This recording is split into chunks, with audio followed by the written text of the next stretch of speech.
According to the World Health Organization, roughly 800,000 people commit suicide every year, along with many more suicide attempts.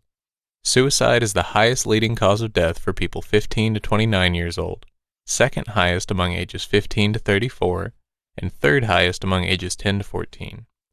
There are many factors that increase the likelihood of suicide.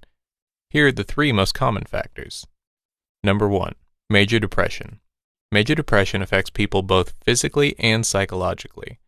It can cause painful body aches and impairs the victim's ability to see cognitive solutions. This distortion of cognition causes people who commit suicide to believe the world would be a better place without them. Number 2. Loss of control. Impulsive tendencies leads to a lack of control, resulting in maladaptive behaviors such as substance abuse.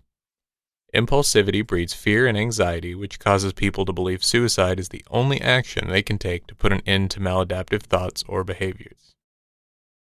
Number 3. Overwhelming regrets. Most cultures believe that making a mistake is a sign of failure.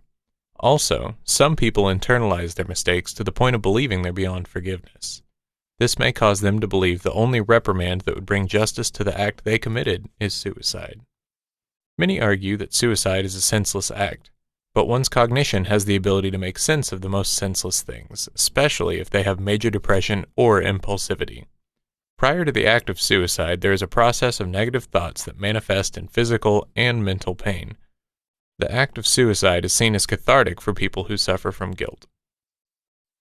Understanding that suicide makes sense to the suicidal person is an important step to getting them the help they need. One major sign of suicide is withdrawal. Withdrawal can be linked to one feeling shame for thinking about suicide or believing their feelings aren't being heard or acknowledged.